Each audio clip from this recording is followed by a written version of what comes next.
ஓம் சாந்தி. Murali date 18/6/2025. காலை முரளி பாப்தாதா மதுபன். இனிமையான குழந்தைகளே, இந்த ருத்ர கியான யஜ்யத்தை சுயம் ருத்ர பகவான் படைத்திருக்கின்றார். இதில் நீங்கள் உங்கள் எல்லாவற்றையும் அர்ப்பணம் செய்யுங்கள். ஏனென்றால் இப்போது வீட்டிற்கு போக வேண்டும். கேள்வி: சங்கமயுகத்தில் எந்த ஒரு அதிசய விளையாட்டு நடக்கிறது? பதில்: பகவானால் படைக்கப்பட்ட யாகத்தில்தான் அசுரர்களின் தடை ஏற்படுகிறது. சங்கமயுகத்தில்தான் இந்த அதிசய விளையாட்டு நடக்கிறது. அப்படிப்பட்ட யாகம் பிறகு முழு கல்பத்திலும் படைக்கப்படுவது இல்லை. சுய ராஜ்யத்தை பெறுவதற்கு இந்த ராஜஸ்வ அஸ்வமேத யாகம் நடத்தப்படுகிறது. இதில்தான் தடை ஏற்படுகிறது. ஓம் சாந்தி. நீங்கள் எங்கே அமர்ந்திருக்கின்றீர்கள்? இதை பள்ளிக்கூடம் அல்லது பல்கலைக்கழகம் என்றும் சொல்லலாம். இது விஸ்வவித்யாலயம். இதற்கு ஈஸ்வரிய கிளைகள் இருக்கின்றன. தந்தை மிகப்பெரிய பல்கலைக்கழகத்தை திறந்திருக்கின்றார். சாஸ்திரங்களில் ருத்ர யாகம் என பெயர் வைத்திருக்கின்றார்கள். இந்த நேரம் சிவபாபா இந்த பாடசாலையை, அதாவது பல்கலைக்கழகத்தை திறந்திருப்பது உங்களுக்கு தெரியும். மிக உயர்ந்த தந்தை கற்பிக்கின்றார். பகவான் நமக்கு கற்பிப்பது குழந்தைகளின் புத்தியில் நினைவில் இருக்க வேண்டும். அவரது இந்த யாகம் படைக்கப்பட்டு இருக்கிறது. இதன் பெயரும் பிரசித்தமானது. ராஜஸ்வ அஸ்வமேதா ருத்ர கியான யஜ்யம். ராஜஸ்வ என்றால் சுய ராஜ்யத்திற்காக என அர்த்தம். அஸ்வமேத என்றால் கண்ணில் பார்ப்பதற்கு தெரியும் எல்லாவற்றையும் ஸ்வாகா செய்கின்றீர்கள். சரீரமும் ஸ்வாகா ஆகிறது. ஆத்மா ஸ்வாகா ஆக முடியாது. எல்லா சரீரங்களும் ஸ்வாகா ஆகிவிடும். மீதமுள்ள ஆத்மாக்கள் திரும்ப பறந்து செல்லும். இது சங்கமயுகம். அதிக ஆத்மாக்கள் பறக்கும். மற்றபடி சரீரங்கள் அழியும். இவையெல்லாம் நாடகம். நீங்கள் நாடகத்தின் வசத்தில் நடந்து கொண்டிருக்கின்றீர்கள். நான் ராஜஸ்வ யாகத்தை படைத்திருக்கின்றேன் என்று தந்தை சொல்லுகின்றார். இதுவும் நாடகத்திட்டப்படி படைக்கப்பட்டு இருக்கிறது. நான் யாகத்தை படைத்தேன் என்று சொல்ல முடியாது. நாடகத்திட்டப்படி குழந்தைகள் உங்களுக்கு கற்பிக்க கல்ப முன்னர் போலவே ஞான யாகம் படைக்கப்பட்டு இருக்கிறது. நான் படைத்தேன் என்பதிலும் அர்த்தம் வருவது இல்லை. நாடகத்திட்டப்படி படைக்கப்படுகிறது. ஒவ்வொரு கல்பமும் படைக்கப்படுகிறது. இந்த நாடகம் முன்னரே உருவாக்கப்பட்டது. நாடகம் திட்டப்படி ஒரே ஒரு முறை யாகம் படைக்கப்படுகிறது. இது ஒன்றும் புதிய விஷயமில்லை. உண்மையாகவே 5000 வருடங்களுக்கு முன்னால் சத்தியுகம் இருந்தது. சக்கரம் மீண்டும் ரிப்பீட் ஆவது இப்போது குழந்தைகள் புத்தியில் அமர்ந்திருக்கிறது. மீண்டும் புது உலகம் ஸ்தாபிக்கப்படுகின்றது. நீங்கள் புது உலகில் சுயராஜ்யம் பெறுவதற்கு படித்து கொண்டு இருக்கின்றீர்கள். நிச்சயம் பவித்திரமாக மாற வேண்டும். யார் நாடகப்படி கல்ப முன்னர் ஆனார்களோ அவர்களே இப்போதும் ஆவார்கள். இப்போது ஆகின்றார்கள். சாட்சியாக இருந்து நாடகத்தை பார்க்க வேண்டி இருக்கிறது. பிறகு முயற்சியும் செய்ய வேண்டி இருக்கிறது. குழந்தைகளுக்கு வழியும் சொல்ல வேண்டும். முக்கிய விஷயம் தூய்மையே. வாருங்கள், எங்களை தூய்மையாக்கி இந்த சீச்சி உலகத்திலிருந்து அழைத்து செல்லுங்கள் என்று தந்தையை அழைக்கின்றார்கள். வீட்டிற்கு அழைத்து செல்லவே தந்தை வந்திருக்கின்றார். குழந்தைகளுக்கு அதிக பாயிண்ட்டுகள் கொடுக்கப்படுகின்றன. இருந்தும் மண்மனாபவ என்பதை தந்தை முக்கிய விஷயமாக சொல்லுகின்றார். தூய்மையாவதற்காக தந்தையை நினைவு செய்ய வேண்டும் என்பதை மறக்கக்கூடாது. எவ்வளவு நினைவு செய்வீர்களோ அவ்வளவு நன்மை ஏற்படும். சார்ட் வைக்க வேண்டும். இல்லையென்றால் கடைசியில் ஃபெயில் ஆவீர்கள். நாமோ சதோ பிரதானமாக இருந்தோம். நம்பர்வார் முயற்சிக்கு தக்கபடி யார் உயர்ந்தவர்களாக ஆகின்றார்களோ அவர்கள் அதிக முயற்சியும் செய்ய வேண்டும் என்பதை குழந்தைகள் புரிந்திருக்கின்றீர்கள். நினைவில் இருக்க வேண்டும். கொஞ்சம் நாட்களே மீதம் இருக்கின்றன. பிறகு சுகத்தின் நாட்கள் வரும் என்பதை புரிந்திருக்கின்றீர்கள். உண்மையில் நமது அளவற்ற சுகமான நாட்கள் வரப்போகின்றன. தந்தை ஒரு முறை மட்டுமே வருகின்றார். துக்கதாமத்தை அழித்துவிட்டு நமது சுகதாமத்திற்கு அழைத்துச் செல்லுகின்றார். இப்போது நாம் ஈஸ்வரிய குடும்பத்தில் இருக்கின்றோம். பிறகு தெய்வீக குடும்பத்திற்கு செல்லுவோம் என்பது குழந்தைகள் உங்களுக்கு தெரியும். இந்த சங்கம யுகமே உயர்ந்த புருஷோத்தமம் ஆவதற்கான யுகம் என்பது இந்த நேர புகழ். நமக்கு எல்லையற்ற தந்தை கற்பிப்பது குழந்தைகள் உங்களுக்கு தெரியும். போக போக சந்நியாசி மனிதர்களும் ஏற்றுக்கொள்ளுவார்கள். அந்த நேரமும் வரும். இப்போது உங்கள் பிரபாவம் அவ்வளவு வெளிப்பட முடியாது. இப்போது ராஜதானி ஸ்தாபனையாகிக் கொண்டிருக்கிறது. இன்னும் நேரம் இருக்கிறது. கடைசியில் இந்த சந்நியாசி போன்றோரும் வந்து புரிந்து கொள்ளுவார்கள். சிருஷ்டி சக்கரம் எப்படி சுற்றுகின்றது என்ற ஞானம் யாரிடமும் இல்லை. பவித்திரத்தில் எவ்வளவு தடை ஏற்படுகிறது என்பது குழந்தைகளுக்கு தெரியும். அபலைகள் மீது கொடுமைகள் நடக்கின்றன. திரௌபதி அழைத்தார்தானே? உண்மையில் நீங்கள் எல்லோரும் திரௌபதிகள், சீதைகள், பார்வதிகள். நினைவில் இருப்பதின் மூலம் அபலைகளும் கூனிகளும் தந்தையிடமிருந்து ஆஸ்தி பெறுவார்கள். நினைவில் இருக்க முடியும் தானே? பகவான் வந்து யாகத்தை படைத்தார். இதில் எத்தனை தடை ஏற்படுகின்றன?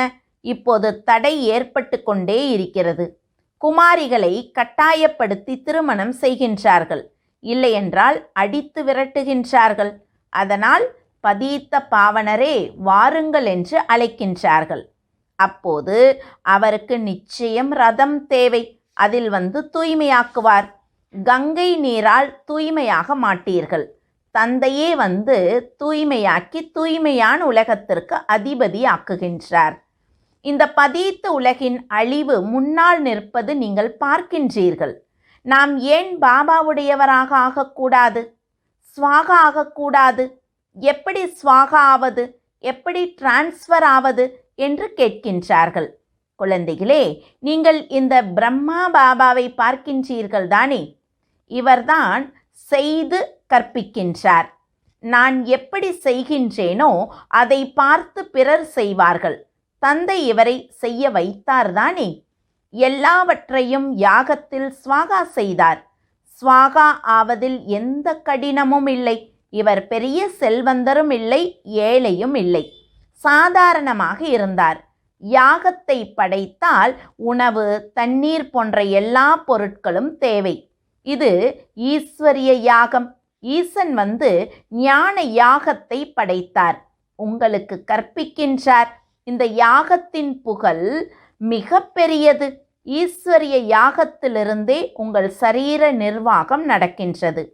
அதில் தம்மை அர்ப்பணித்தவராக உணர்கின்றீர்கள். நாம் ட்ரஸ்டி. இவையெல்லாம் ஈசனுடையவை. நாம் சிவபாபாவின் யாகத்திலிருந்து உணவு சாப்பிடுவது. புரிந்து கொள்ளும் விஷயம். இங்கே எல்லோரும் வந்து உட்கார தேவையில்லை. எப்படி எல்லாவற்றையும் ஸ்வாகா செய்தார் என இவரது மாதிரியை பார்த்தீர்கள். இவர் எப்படி கர்மம் செய்தாரோ அதை பார்த்து பிறரும் வந்தார்கள் என்று தந்தை சொல்லுகின்றார். பலர் ஸ்வாகா ஆனார்கள். யார் யார் ஆனார்களோ அவர்கள் தமது ஆஸ்தியை பெறுகின்றார்கள். ஆத்மா சென்றுவிடும், மற்றபடி சரீரம் எல்லாம் அழிந்துவிடும் என்பது புத்தியில் புரிந்து கொள்ளப்படுகிறது. இது எல்லையற்ற யாகம். இதில் எல்லாம் ஸ்வாகா ஆகும். புத்தியால் ஸ்வாகா செய்து மோகமற்றவராவது எப்படி என்பது குழந்தைகள் உங்களுக்கு புரிய வைக்கப்படுகிறது. இந்த எல்லா பொருட்களும் எரிந்து சாம்பலாக வேண்டும் என்பதும் தெரியும். எவ்வளவு பெரிய யாகம்! அங்கே பிறகு எந்த யாகமும் வளர்க்கப்படாது, எந்த உபத்திரவமும் ஏற்படாது. இங்கிருக்கும் பக்தி மார்க்க யாகங்கள் எல்லாம் முடிந்துவிடும். ஞானக்கடல் ஒரு பகவான் மட்டுமே. அவரே மனித படைப்பின் விதை ரூபமாக, சத்தியமாக, சைத்தன்யமாக இருக்கின்றார். சரீரம் ஜடம், ஆத்மாவே சைத்தன்யம். அவர் ஞானக்கடல். குழந்தைகள் உங்களுக்கு ஞானக்கடல் அமர்ந்து பாடம் கற்பிக்கின்றார். அவர்கள் சும்மா பாடிக்கொண்டிருக்கின்றார்கள். தந்தை உங்களுக்கு எல்லா ஞானத்தையும் சொல்லிக் கொண்டு இருக்கின்றார். ஞானம் ஒன்றும் அதிகமாக இல்லை. உலகச் சக்கரம் எப்படி சுற்றுகிறது என்பதை மட்டும் புரிய வைக்க வேண்டும். இங்கே தந்தை உங்களுக்கு தானே கற்பிக்கின்றார். சாதாரண உடலில் பிரவேசமாகின்றேன் என்று சொல்லுகின்றார். பகீரதனும் பிரசித்தமாக இருக்கின்றார். அவர் நிச்சயம் மனிதராகவே இருப்பார். அவருக்குள் தந்தை வருவார். அவருக்கு சிவன் என்ற ஒரு பெயர் மட்டுமே தொடர்ந்து வருகிறது. மற்ற எல்லோருக்கும் பெயர் மாறுகிறது. இவரது பெயர் மாறுவதில்லை. மற்றபடி பக்தியில் அவருக்கு அநேக பெயர்கள் வைத்திருக்கின்றார்கள். இங்கே சிவபாபா என்ற பெயர் மட்டுமே இருக்கிறது. சிவனை நன்மை செய்பவர் என்று சொல்லுகின்றார்கள். பகவானே வந்து புது உலக சொர்க்கத்தை ஸ்தாபனை செய்கின்றார். அதனால் கல்யாணக்காரியாக இருக்கின்றார். பாரதத்தில் சொர்க்கம் இருந்தது உங்களுக்கு தெரியும். இப்போது நரகமாக இருக்கிறது. பிறகு நிச்சயம் சொர்க்கமாகும். இது புருஷோத்தம சங்கம யுகம் என்று சொல்லப்படுகிறது.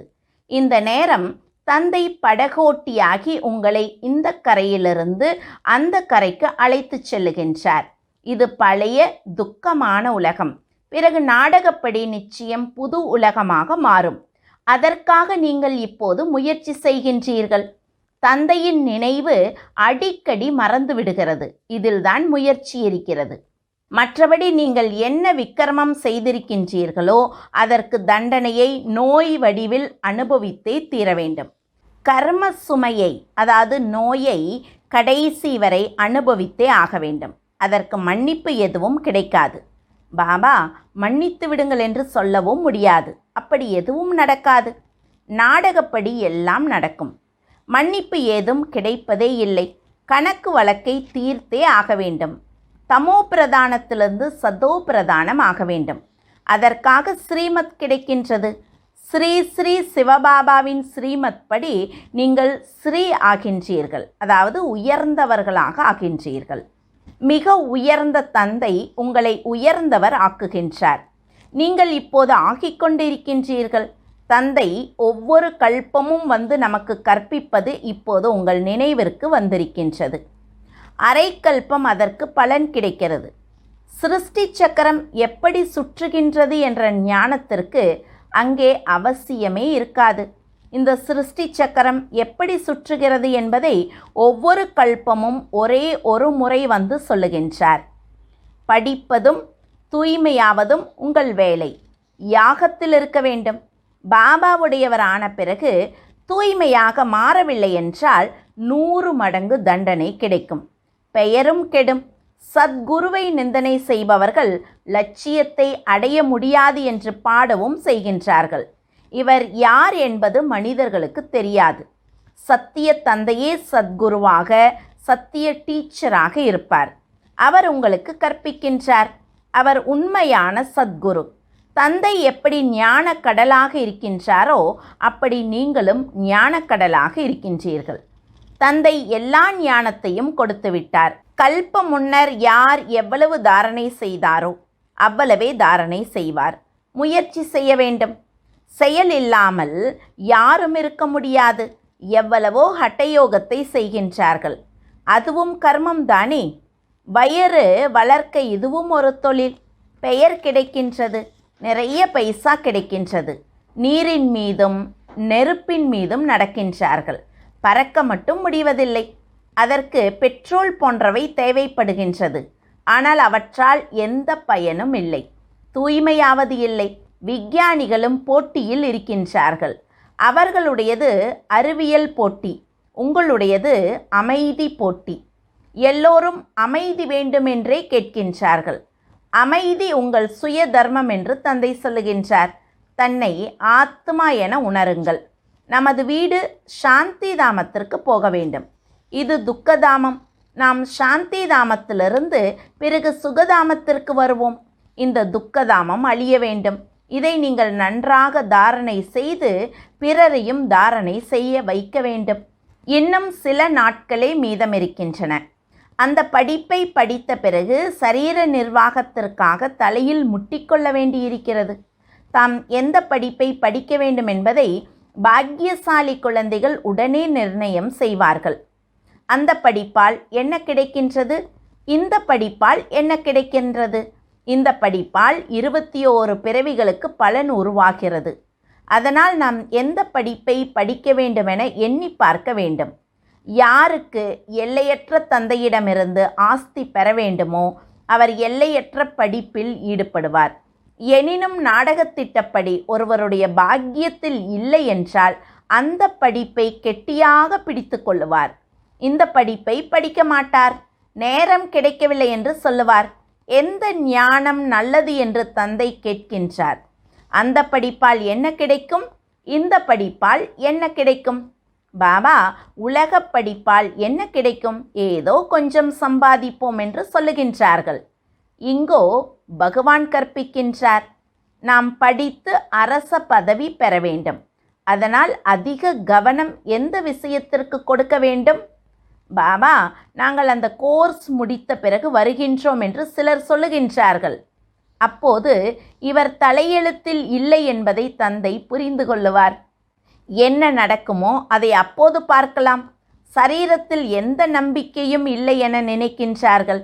அப்படியானால் உண்மையான வருமானத்தை சம்பாதிக்க வேண்டும். யாருடைய பாக்கியத்தில் இருக்குமோ அவரே தனது பாக்கியத்தை எழுப்புவார். முழு வேகத்தில் ஈடுபட வேண்டும். நாம் பாபாவிடமிருந்து ஆஸ்தி பெற்றே ஆக வேண்டும். எல்லையற்ற தந்தை நமக்கு ராஜ்யத்தை தரும்போது இந்த கடைசி பிறவியில் நாம் ஏன் தூய்மையாக இருக்கக்கூடாது? இவ்வளவு அதிகமான குழந்தைகள் தூய்மையாக இருக்கின்றார்கள். பொய்யொன்றும் சொல்லுவது இல்லை. எல்லோரும் முயற்சி செய்கின்றார்கள், படிக்கின்றார்கள், இருந்தும் நம்ப மறுக்கின்றார்கள்.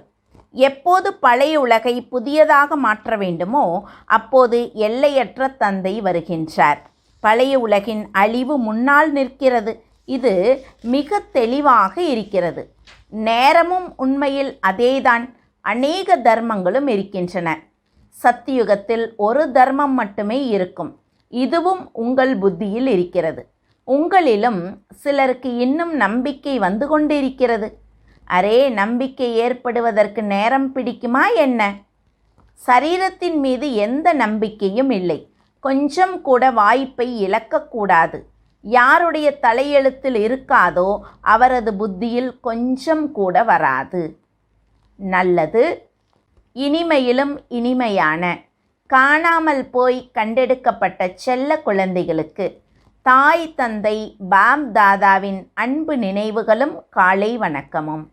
ஆன்மீக குழந்தைகளுக்கு ஆன்மீக தந்தையின் நமஸ்காரம். ஆன்மீக தந்தைக்கு ஆன்மீக குழந்தைகளினுடைய அன்பு நினைவுகளும் நமஸ்காரமும். தாரணைக்கான முக்கிய சாரம். முதல் பாயிண்ட், உண்மையான வருமானத்தை சம்பாதித்து 21 பிறவிகளுக்கு தமது பாக்கியத்தை உருவாக்க வேண்டும். சரீரத்தின் மீது எந்த நம்பிக்கையும் இல்லை. ஆகையால் எந்த சிறு வாய்ப்பையும் நழுவவிடக்கூடாது. இரண்டாவது பாயிண்ட், மோகமற்றவராகி தமது அனைத்தையும் ருத்ர யாகத்தில் ஸ்வாகா செய்ய வேண்டும். தம்மை அர்ப்பணித்து ட்ரஸ்டியாகி பராமரிக்க வேண்டும். சாக்கார பிரம்மா தந்தையை பின்பற்ற வேண்டும். வரதானம், ஈஸ்வரிய போதை மூலமாக பழைய உலகை மறக்கும் அனைத்து பிராப்திகளும் நிறைந்தவர் ஆகுக. அந்த போதை எப்படி அனைத்தையும் மறக்க வைக்கிறதோ அப்படி இந்த ஈஸ்வரிய போதை துக்கமான உலகை எளிதில் மறக்க வைக்கிறது. அந்த போதையில் அதிக நஷ்டம் ஏற்படுகிறது. அதிகமாக குடிப்பவர் அழிந்து போவார். ஆனால் இந்த போதை அழியாதவராக மாற்றுகிறது. யார் ஈஸ்வரிய போதையில் சதா மூழ்கியிருப்பாரோ அவர் அனைத்து பிராப்திகளும் நிறைந்திருப்பார். ஒரு தந்தையை தவிர வேறு யாருமில்லை என்ற நினைவே போதையை ஏற்றுகிறது. இந்த நினைவால் சக்தி வருகிறது. ஸ்லோகன், ஒருவர் பிறரை காப்பியடிப்பதற்கு பதிலாக தந்தையை காப்பியடியுங்கள். அவ்யக்த சைகை, ஆன்மீக ஸ்திதியில் இருக்கும் பயிற்சி செய்யுங்கள். அகநோக்கில் இருங்கள். அகநோக்கில் இருப்பவரே ஒவ்வொரு ஞான ரத்தினத்தின் ஆழத்திற்கு போக முடியும். ஞானத்தின் ஒவ்வொரு பாயிண்டின் ரகசியம் என்ன, எந்த நேரம், எந்த விதியில் அதை காரியத்தில் அல்லது சேவையில் பயன்படுத்துவது என்ற வகையில் அதை பற்றி சிந்தனை செய்து அந்த இரகசியத்தின் ரசத்திற்குள் செல்லுங்கள். அப்போது போதையை அனுபவம் செய்ய முடியும். ஓம் சாந்தி.